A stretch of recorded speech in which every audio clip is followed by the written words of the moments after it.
तो हेलो दोस्त, आपका इस यूट्यूब चैनल पे स्वागत है। जैसा कि हम लोग डेली बेसिस पे टॉप 10 पीवाईक्यू को कर रहे हैं, जो आपके क्लास 10th का साइंस हम लोग क्या कर रहे हैं उसका सोल्यूशन कर रहे हैं। तो चलिए आज का क्वेश्चन हम लोग डिस्कस करते हैं। कल का क्लास में हम लोग 10 नंबर क्वेश्चन तक अच्छे से कर लिए थे। आज का पहला क्वेश्चन क्या है दोस्त? सिनेप्टिक बॉक्स नॉब्स पाया जाता है ब्रेक में, मस्तिष्क में, अंडाशय में कि न्यूरॉन में? तो इसका राइट आंसर क्या है दोस्त? Option number D. किस में पाया जाता है? न्यूरॉन में। क्या पाया जाता है? तो न्यूरॉन में पाया जाता है आपका सिनेप्टिक नॉब्स पाया जाता है। नॉब्स मीन्स क्या? तो नस। क्या दोस्त? नब्स क्या पाया जाता है? सिनेप्टिक एक नब्स होता है, यानी कि नस होता है, वह पाया जाता है कि आपके न्यूरॉन में। किसमें? तो न्यूरॉन में। तंत्रिका कोशिका के अंतिम छोर पर सिनेप्टिक नॉब पाए जाते हैं। किस पर? तो तंत्रिका कोशिका के अंतिम छोर पर। तो इसको आप ध्यान में रखिएगा। चलिए अब चलते हैं क्वेश्चन की ओर। निम्न में सबसे तेज हृदय धड़कन किसका होता है? हाथी का, आदमी का, चूहा का, वेल का? वेल क्या है दोस्तों? वेल एक प्रकार का मछली है। क्या है? एक मछली है। तो किसका धड़कन क्या होता है? सबसे तेज होता है। तो इसका राइट आंसर क्या है? Option number C. क्या? चूहा का जो धड़कन होता है सबसे तेज होता है। छोटे चूहे की मेटाबॉलिज्म दर क्या होती है? अधिक होती है। क्या होती है? अधिक होती है, जिसके कारण इसका जो धड़कन होता है वह तेज होता है, अधिक होता है। तो इसको भी ध्यान में रखिएगा। कोशिकीय ईंधन निम्न में से कौन है? प्रोटीन, ग्लूकोज, वसा की इनमें कोई नहीं? तो इसका राइट आंसर क्या है दोस्त? Option number B. क्या है? ग्लूकोज। ग्लूकोज एक क्या है? तो कोशिकीय ईंधन है। यह तुरंत क्या करता है? खाने के बाद तुरंत एनर्जी प्रदान करता है। तो चलिए अब चलते हैं नेक्स्ट क्वेश्चन की ओर। एटीपी में फास्फेट की संख्या कितनी होती है? 1, 2, 3, 4। तो एटीपी का फुल फॉर्म क्या होता है दोस्त? एटीपी का फुल फॉर्म होता है, एटीपी का फुल फॉर्म क्या होता है? Adenosine triphosphate. तो एडिनोसाइन क्या होता है? Adenosine triphosphate. ट्राइफॉस्फेट। तो इसमें कितना फॉस्फेट है? ट्राई। ट्राई मीन्स कितना? तो 3 फॉस्फेट। तो इसका राइट आंसर क्या हो जाएगा? Option number C. कितने फॉस्फेट होते हैं दोस्त? तो 3 फॉस्फेट होते हैं। चलिए अब चलते हैं आगे की ओर।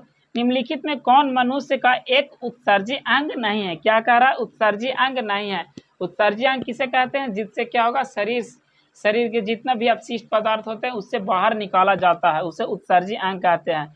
जैसे में आपका क्या हो गया दोस्त? तो ऑप्शन में आपका क्या है? फेफड़ा, वृक्क, अग्नाशय, त्वचा। तो अग्नाशय क्या है? अग्नाशय एक प्रकार का उत्सर्जी अंग नहीं है। बाकी फेफड़ा जो क्या है? एक उत्सर्जी अंग है, जिससे हम लोग क्या कहते हैं? गैसों का आदान प्रदान करते हैं, यानी कि ऑक्सीजन लेते हैं और कार्बन डाइऑक्साइड को छोड़ते हैं। और वृक्क क्या है?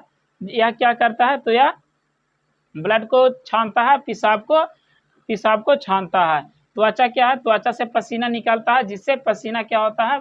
अपशिष्ट के रूप में पसीना बाहर निकलता है। तो अग्नाशय क्या है? एक प्रकार का अंग है, जो यह एक प्रकार का उत्सर्जी अंग नहीं है। तो ये तीनों क्या है? उत्सर्जी अंग है। बाकी अग्नाशय क्या है? आपका उत्सर्जी अंग नहीं होता है। तो इसका राइट आंसर क्या होगा? ऑप्शन नंबर सी, अग्नाशय। तो चलिए अब चलते हैं नेक्स्ट क्वेश्चन की ओर। सबसे छोटी अंतस्रावी ग्रंथि है एड्रिनल, थायराइड, पिनियल की इनमें से कोई नहीं? तो सबसे छोटी जो अंतस्रावी ग्रंथि होती है दोस्त, वह कौन होती है? तो पिनियल ग्रंथि होती है। कौन होती है? पिनियल ग्रंथि। पौधे के वायवीय भागों से जल का स्टोमाटा द्वारा वाष्प के रूप में निष्कासन कहलाता है। प्रसरण, वाष्पोत्सर्जन, उत्सर्जन की विसरण। तो इसका राइट आंसर क्या होगा दोस्त? ऑप्शन नंबर बी इसका राइट आंसर होगा। क्या कहलाता है? तो वाष्पो उत्सर्जन। क्या कहलाता है दोस्त? वाष्पो उत्सर्जन क्या होता है? इसका राइट आंसर है। पौधों द्वारा अनावश्यक जल को क्या करता है? वाष्प के रूप में बाहर निकालने का काम करता है। तो इसी क्रिया को क्या कहते हैं? वाष्पो उत्सर्जन के नाम से जानते हैं, यानी कि वाष्पो उत्सर्जन कहते हैं। चलिए अब चलते हैं नेक्स्ट क्वेश्चन की ओर। बाघ उपभोक्ता है प्रथम पोषी स्तर, द्वितीय पोषी स्तर, तृतीय पोषी स्तर का कि इनमें से कोई नहीं? तो इसका राइट आंसर क्या हो जाएगा? Option number C. क्या है? तो बाघ जो है उपभोक्ता कैसा है? तृतीय पोषी स्तर का। तृतीय पोषी स्तर का कहलाता है कौन? तो बाघ। बाघ किस में आता है? तृतीय पोषी स्तर में।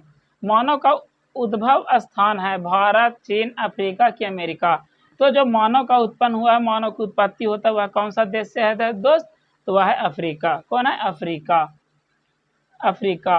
मानव का वैज्ञानिक नाम क्या है दोस्त? मानव का वैज्ञानिक नाम है होमोसेपियंस। क्या है? Homo sapiens, Homo sapiens. तो इसको भी आप याद रखिएगा।